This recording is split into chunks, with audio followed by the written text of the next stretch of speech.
क्या आपके साथ ऐसा होता है?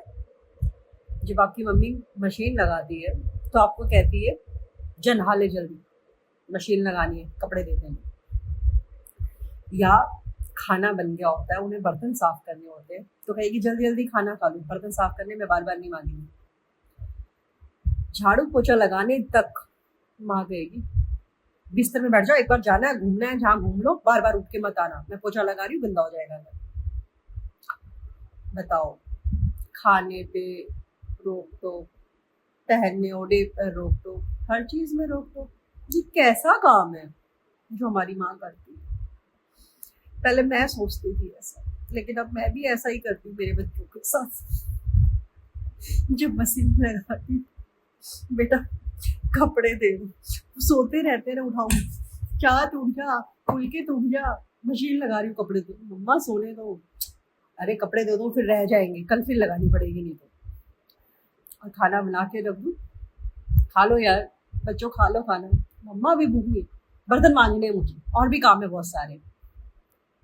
अब मुझे सोच के वाकई हंसी आती है कि जो कल तक मैं सोचती थी कि मम्मा मुझसे कह रहे हैं, आज जब मैं माँ बन गई हूँ तो मैं भी वही काम कर रही हूँ।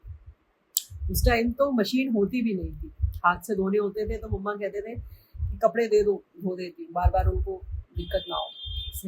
और हम लोग सारी फैसिलिटी होने के बाद भी वही चीज़ हो रहा है। असल में बहुत सारी चीज़ें आपको तब समझ में आती हैं जब माँ बन जाती है। बहुत सारी चीज़ें जब हमें उस टाइम पे, जब हम बच्चे होते हैं तो हमें लगता है कि क्या मम्मा पीछे पड़ी रहती है, मम्मी बोलती रहती है ये कर लो, वो मत करना।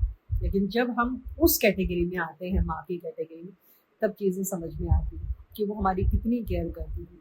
उनके पास लाखों काम होते थे, उन्हें अपने काम निपटाने होते थे, हमारा ख्याल भी रखना होता था, हमारी पसंद का खाना भी बनाना होता था।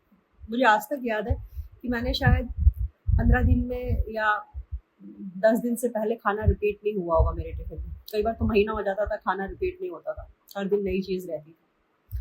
और आज कई बार होता है कि मेरे बच्चों के टिफिन में रिपीट हो जाती हैं चीज़ें। जब मैं बच्चों के साथ रहती हूँ तब कोशिश करती हूँ कि ना रिपीट हो, लेकिन नहीं रहते हैं। मैं भी और मेरे हस्बैंड भी दोनों कोशिश करते हैं, लेकिन जब हम दोनों नहीं होते हैं तो वो चीज़ें, मतलब कम टाइम होता है, हम जॉब में हैं, तो वो चीज़ें रिपीट हो जाती हैं।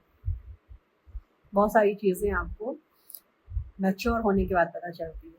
मैच्योरिटी आपकी रिस्पॉन्सिबिलिटी से, आप जब आप खुद माँ बाप बन जाते हैं तो आपको चीज़ें समझ में आती है कि आपके माँ बाप आपके लिए क्या क्या करते हैं। Heads of my mother.